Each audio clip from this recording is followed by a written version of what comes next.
Assalamualaikum warahmatullahi wabarakatuh. Saya Ivani Rahmasuri Wijayanti, NIM 180321100026.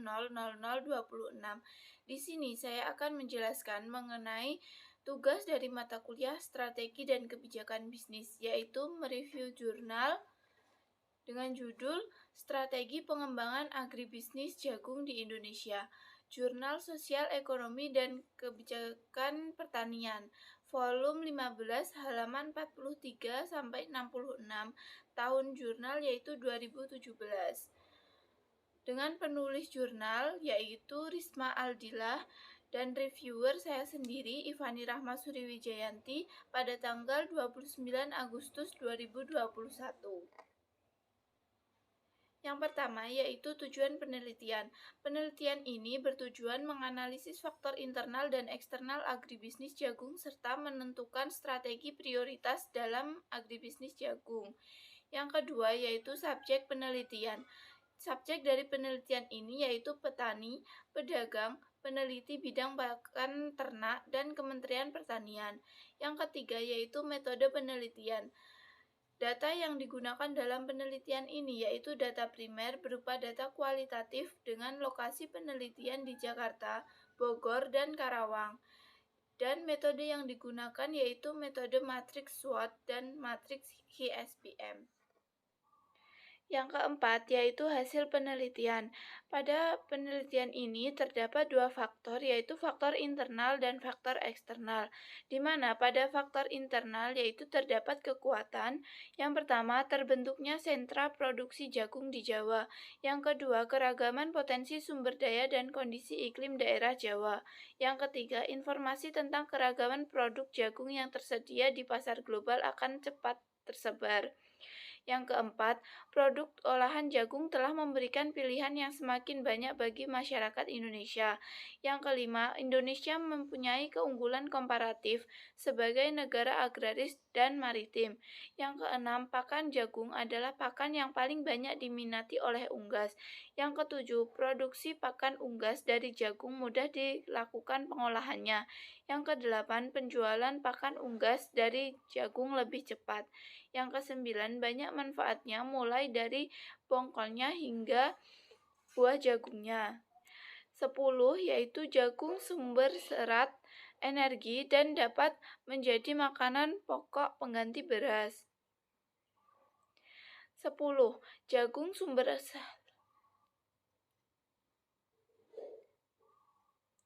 10. Jagung sumber serat, energi, dan dapat menjadi makanan pokok pengganti beras.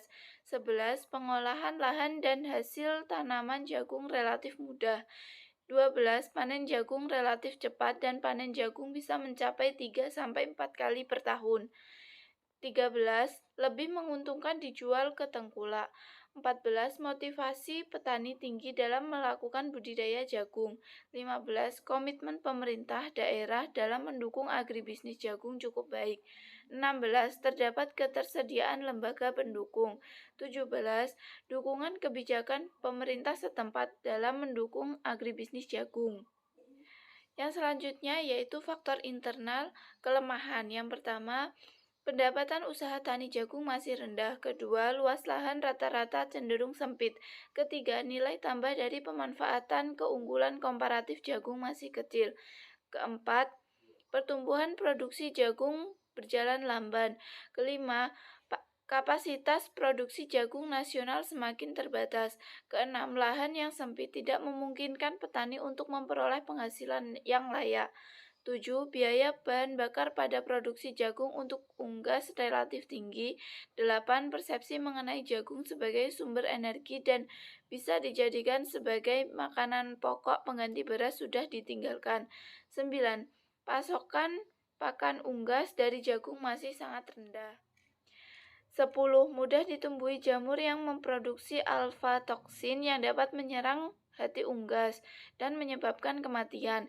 11. Penanaman jagung tidak merata. 12.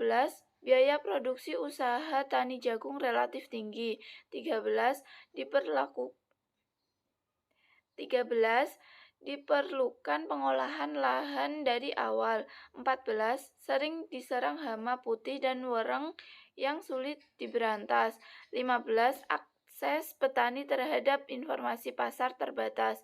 16. Kurangnya infrastruktur yang mendukung proses pasca panen. Pembahasan selanjutnya yaitu mengenai faktor eksternal, terdapat peluang. Yang pertama, dukungan sistem distribusi dan pemasaran di tingkat rumah tangga dengan harga yang terjangkau. Yang kedua, kekuatan masyarakat sebagai pelaku utama agribisnis jagung yang ditopang oleh fasilitas. 9. Yaitu jagung dapat dibuat produk olahan seperti minyak jagung, etanol untuk bahan bakar. 10. Produk olahan jagung dikonsumsi oleh kalangan menengah ke atas. 11. Jagung mentah dapat dijual di warung-warung kecil atau pinggir jalan. 12. Permintaan jagung sangat tinggi. 13. Harga jagung manis dan pipilan dapat meningkat. 14. Penanaman jagung ditumpang sarikan. Nomor 15 yaitu penyuluhan dapat dikembangkan untuk kelompok tani. 16. Peningkatan permintaan dari industri pakan ternak. 17. Pengolahan jagung yang membuat nilai tambah bagi agribisnis jagung itu sendiri. 18. Memiliki produk turunan yang diolah dan bernilai tambah dan bisa dijadikan salah satu produk ekspor.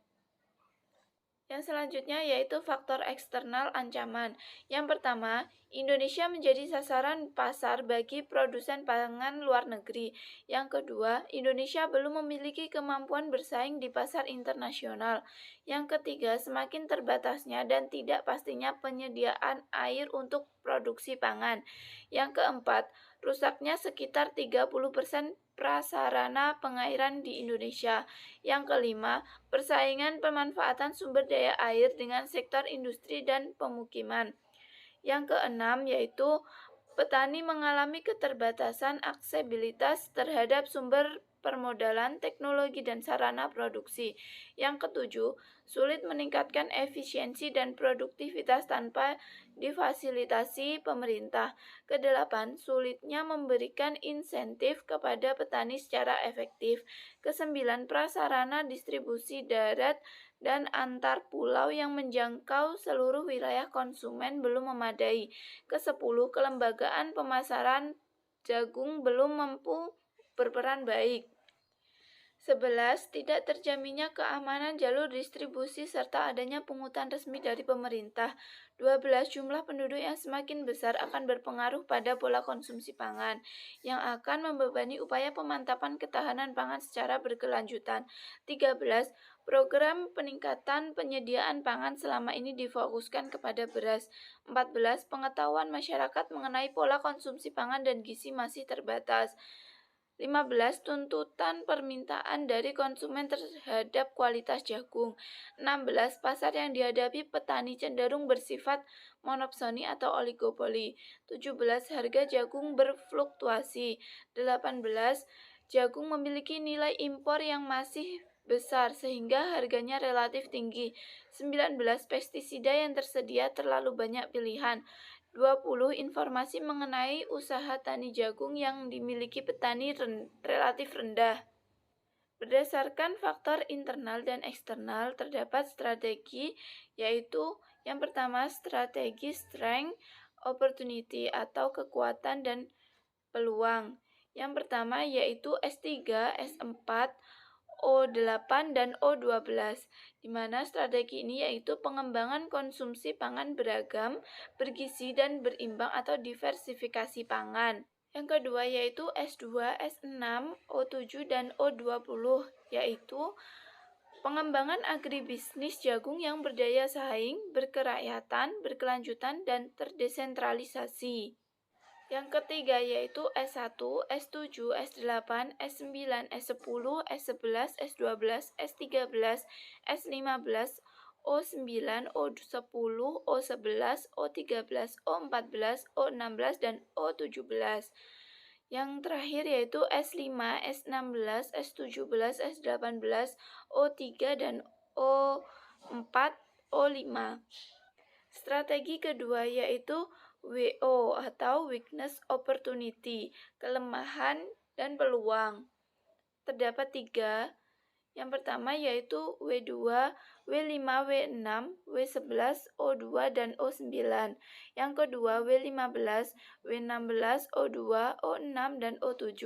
Yang ketiga W3, W10, W12, W13, W14, W16, O1, O6, O8, dan O12.